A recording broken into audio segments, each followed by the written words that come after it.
تقر إلينا في الكواكب بل وأشرف منه سيد الخير نبي.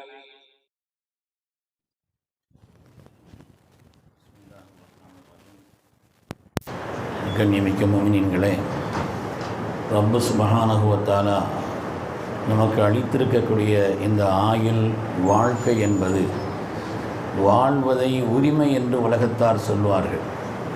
இஸ்லாத்தை பொறுத்தவரையிலே வாழ்க்கை என்பது நம்முடைய உரிமை அல்ல, அது கடமை. வித்தியாசம் என்னன்னு சொன்னால், உரிமை என்றால் அவருடைய வாழ்வை நினைத்த நேரத்தில் முடித்து கொள்வதற்கோ அவருடைய வாழ்க்கையில் சில விதமான குறுக்கீடுகளை செய்து கொள்வதற்கோ உரிமை இருக்கிறது. ஆனால் கடமை என்று சொன்னால் வாழ்ந்துதான் தீர வேண்டும். அவர் கண்டிப்பாக இந்த உலகத்தினுடைய நிலைகளை எல்லாம் சமாளித்து வாழ்ந்துதான் தீர வேண்டும். வாழ்க்கை என்பதே நம்பிக்கையும் நன்முயற்சியும் என்று சொல்வார். அதனால தான் வாழ்க்கையில் ஏதாவது சின்ன சின்ன பிரச்சனைகளின் காரணத்தினால், கடன்களின் காரணத்தினால், உடல் மன நல பிரச்சனைகளின் காரணத்தினால், அதே போல் நம்முடைய நஷ்டமான பல நாம் நினைத்த காரியங்கள் பலது நடக்காத காரணத்தினாலே சோர்ந்து விடவோ அதற்கான நன்முயற்சிகளை கைவிடவோ கூடாது என்று மார்க்கம் சொல்கிறது. அதனால் சோர்ந்து விடக்கூடாது, நன்முயற்சிகளை கைவிடக்கூடாது. இஸ்லாம் அதை அழுத்தமாக, அதனால தான் இஸ்லாத்தை பொறுத்தவரையிலே தற்கொலை என்பது தடை. தற்கொலை என்பதை மார்க்கம் தடை செய்திருக்கிறது. உலகத்தில் அது இரக்கமாக கூட கருதக்கூடாது, அதை அனுதாபமாக கூட கருதக்கூடாது என்று மார்க்கம் சொல்கிறது. அதனால்தான் அது ஸல்லல்லாஹு அவங்க யார் தற்கொலை செய்து கொண்டார்களோ அவர்களுக்கு அனல்லா உசல்லி, நான் தொழுக வைக்க மாட்டேன், நீங்கள் தொழுதுங்கன்னு சொன்னான். நீங்கள் தொழுக வைத்துக் கொள்ளுங்கள். அவர் அனுதாபப்படக்கூடிய விஷயம் கூட அல்ல, அது வேதனைப்படக்கூடிய விஷயம். அதனால் தற்கொலை பண்ணுறவங்களுக்கு தொழுக கூடாதுன்னு சட்டம்லாம் இல்லை, அதையும் நம்ம விளங்கிக்கிறோம். ஸல்லல்லாஹு அலைஹி வஸல்லம் நீங்கள் தொழுதுங்கன்னு சொன்னாங்க. தாங்க அனுதாபம் தெரிவிக்கவில்லை, அது இந்த உம்மத்தில் அனுதாபமாயிடக்கூடாது என்பதற்காக வேண்டித்தான் அப்படி செய்தார்களே தவிர நீங்கள் தொழுதுங்கன்னு சொன்னாங்க. சஹாபாக்கள் தொழுதார்கள். அதனாலே அது நிரந்தரமான நரகம் அதுபோல் உள்ளதெல்லாம் சொல்லக்கூடாது. ஹதீஸில் ஒரு செய்தி வருகிறது. அந்த செய்தினா துஃபைல் ரலியல்லாஹு அன்ஹு அவர்கள் முதல்ல ஸல்லல்லாஹு அலைஹி வஸல்லம் மதீனாவுக்கு ஹிஜ்ரத்துக்கு அழைத்தவர்கள், முதல்ல ஹிஜ்ரத்துக்கு கூப்பிட்டவங்க தாயிஃபுக்கு அவங்க தான். ரசூலுல்லாஹ் போகலை.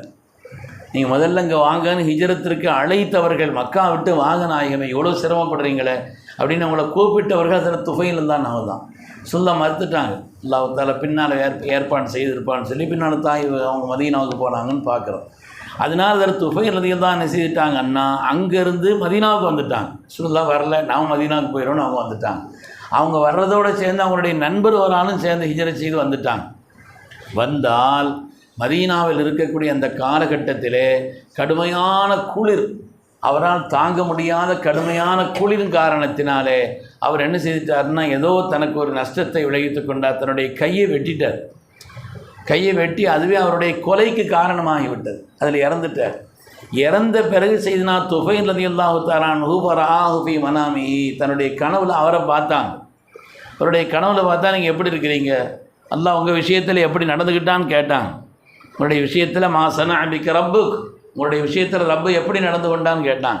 சொன்னாங்க, கஃபர் அலி பிஹிஜரதி இலா நபி ஸல்லல்லாஹு அலைஹி வஸல்லம், ஸல்லல்லாஹு அலைஹி வஸல்லமுக்கு நம்ம ஹிஜ்ரத் செய்து போகிற காரணத்தினால் அல்லாஹ் என்னை மன்னிச்சிட்டான், அல்லாஹ் என்னை மன்னித்து விட்டான். ஹிஜ்ரத்து போனோம் ஸல்லல்லாஹு அலைஹி வஸல்லமுடைய புனித பூமிக்குங்கிற காரணத்தினால் எல்லாம் மன்னிச்சிட்டான்.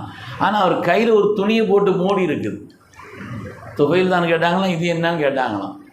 இது என்னுடைய கைக்கு நான் ஏற்படுத்தி கொண்ட அந்த நஷ்டம், அதன் விளைவாக தற்கொலை, அதனால் எனக்கு கொடுக்கப்பட்ட சோதனை, எவ்வளோ உயர்வு எனக்கு ஏற்பட்டாலும் கூட எனக்கு இந்த குறை அங்கே இருந்துக்கிட்டே இருக்குதுன்னு சொன்னாங்க. இந்த கனவு ஸல்லல்லாஹு அலைஹி வஸல்லம் இடத்துல தெரிஞ்சுன்னா துஃபைல் ரலியல்லாஹு தஆலா சொன்னாங்க. ஸல்லல்லாஹு அலைஹி வஸல்லம் சொன்னாங்களாம், அல்லாஹும்ம மஃபிர் வலி எதை, யா அல்லாஹ் அவருடைய கை விஷயத்துலேயும் நீ அவரை மன்னிச்சிருக்கிறப்பே அப்படின்னு சொல்லி துவா செய்தாங்க என்று பார்க்கிறோம். உண்மையானவர்களே, வாழ்க்கையிலே சோர்ந்து போய்விடவோ ஏற்றத்தாழ்வுகள் என்பதை கொண்டது தான் வாழ்க்கை.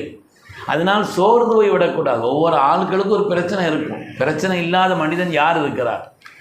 சிரிச்சுக்கிட்டே இருக்கிறாங்கிற காரணத்தினால, அவங்க ஒன்றும் சொல்லலைங்கிற காரணத்தினால பிரச்சனை இல்லாமல் எல்லாம் இருக்குது. சில பிரச்சனையினுடைய அளவு வேண்டுமானால் கூடுதல் குறைவாக இருக்குமே அல்லாது பிரச்சனையே இல்லாத மனிதர் என்று துன்யாவில் யாரையும் அல்லாஹ் வைக்கல. ஆனால் அந்த நேரத்திலும் கூட நல்ல முயற்சிகளை செய்து அதற்காக ரப்பிடத்தில் துஆ செய்து நம்மை சீராக்கி கொள்ள வேண்டுமே தவிர நாம் அதனால் சோர்ந்து போகவோ வாழ்க்கையை அழித்து கொள்ளவோ அப்படிப்பட்ட ஒரு நிலையில் ஈடுபட்டு விடக்கூடாது என்று மார்க்கம் சொல்கிறது. அருமையானவர்களே, வாழ்க்கையில் பிரச்சனைகள் வர்ற நேரத்தில் யார் அதற்காக நன்முயற்சி செய்கிறார்களோ நிச்சயமாக வெற்றி பெறுவார்கள். வால்லை சல்லி இன்சானி இல்லாமா சா வான்ன சாய உசோபயுரா, முயற்சிப்பவன் பெற்றுக்கொள்வான். அல்லாஹ் குர்ஆனில் சொல்கிறான். ஹவுலா ரலியல்லாஹு தஆலாங்கிற சஹாபி பெண்மணி, அவங்களுடைய கணவருக்கும் அவங்களுக்கு மத்தியில் ஒரு சின்ன மனத்தகராறு ஏற்பட்டு அந்த காலகட்டத்தில் திஹார் என்று சொன்னால், அந்திக்க லஹரி உம்மி என்று சொன்னால் தலாக் மாதிரி.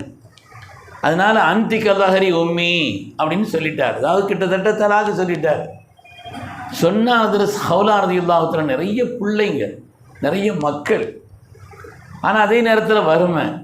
இந்த பிள்ளைகள்லாம் என்ன செய்கிறது? அவங்க சொன்னாங்க, இன் லமம் துகும் இலைய லாஹு ஒயின் லமம் துகு இலைய ஜாஹு. பிள்ளைகளை கூட என் பொறுப்பில் வச்சுருந்தா பிள்ளை மௌத்தா போயிடுவாங்க பட்டினி கிடந்து. அவர் பொறுப்பில் கிடந்தா விட்டு விட்டால் அவருக்கு ஒழுங்காக பிள்ளைகளை வளர்க்க தெரியாது, பிள்ளைகள்லாம் கெட்டு போயிடுவாங்க. என்ன செய்கிறதுன்னு நேராக ரசூலுல்லாஹ்ட்ட வந்தாங்க. வந்து சொன்னாங்க, நாயகமே இப்படி ஒரு நிலை. அதனால் எல்லாத்தையும் முறையிட்டாங்க. அல்லாஹு தஆலா அந்த முறையீட்டை குர்ஆனில் பாராட்டுகிறான். கத் சமி அல்லாஹ் கௌலல்லதி துஜாதிலுக ஃபீ ஸௌஜிஹா, தன்னுடைய கணவரின் விஷயத்தில் நாயகமே உங்களிடத்தில் முறையிட்ட அந்த பெண்மணியின் சத்தத்தை அல்லாஹ் கேட்டான். குர்ஆன் ஆயத்து இறங்குச்சு. 28வது ஜுஸுடைய தொடக்கமே அதுதான். உங்களிடத்தில் தன்னுடைய கணவர் விஷயத்தில் முறையிட்ட அந்த பெண்மணியின் விஷயத்தில் அல்லாஹ் அதை கேட்டான் என்று அல்லாஹு தஆலா சொன்னான். எதுக்கு அந்த விஷயத்தை சொன்னது மாத்திரமல்ல, ஹவுலாரதில் தான் நல்ல முயற்சி பண்ணார்கள். அந்த முயற்சிக்கு அதற்கான விடிவு என்ன, அதற்கு அடுத்த வழி என்ன என்று தேடினார்கள். சொல்லாங்க நாங்கள் திஹார் விஷயத்தில் இன்னொரு முடிவுங்கிறது வேறு முடிவு எதுவும் வரல, அது கிட்டத்தட்ட தலாக்கு மாறுது அப்படின்னு சொல்லி அல்லாஹ்வுடைய முடிவு எதிர்பார்க்குறேன்ட்டாங்க. அந்த பெண்மணியினுடைய முயற்சியின் காரணத்தினால் அல்லாஹ் உலகத்திற்கே சட்டத்தை மாற்றிட்டான். ஒல்லதீன யுலாஹிரூன மின்கும் மின் நிசாயிஹிம், யார் இந்த உலகத்தில் திஹார் செய்கிறார்களோ அவங்க விஷயத்தில் சில விதமான பரிகாரங்களை கொடுத்தால் அந்த திஹாருடைய சட்டம் முடிஞ்சு போயிடுது. தலாக் என்பது இருக்காதுன்னு அல்லாஹ் தஆலா அதற்கான பரிகாரத்தையும் சொன்னான். உலகத்தில் வாழ்க்கையில் எந்த பிரச்சனைகள் ஆனாலும் அதற்காக வேண்டி ஒரு மனிதன் நல்ல முயற்சிகளை செய்தால், நன்முயற்சிகளை செய்தால், சோர்ந்து விடாமல் இருந்தால் அல்லாஹ் தஆலா அதற்கான நல்வழி அவருக்கு காட்டுவான் என்பதை மார்க்கம் நமக்கு சொல்லி காண்பிக்கிறது. அதனால் முயற்சி திருவினையாக்கும்னு சொல்லுவாங்க. முயற்சி செய்துக்கிட்டே இருக்க வேண்டியது நல்ல காரியத்தில். அல்லாஹ் தஆலா நிச்சயமாக வக்ஃபு நமக்கு எதிராக ஒரு பெரிய சட்டம் போட்டாங்க, மக்களவையில் தீர்மானம் ஆகிடுச்சு, மாநிலங்களவையில் தீர்மானம் ஆகிடுச்சு, குடியரசுத் தலைவர் கையெழுத்து போட்டார், நாட்டில் சட்டம் அமல்படுத்தப்பட்டே தீரும். முடிச்சிடக்கூடாது. ஒரு ஆக்ஷன் இருந்தால் ஒரு ரியாக்ஷன் இருக்கணும். ரியாக்ஷன் இருக்கும் பொழுது தான் அதற்குண்டான விளைவுகள் வரும்.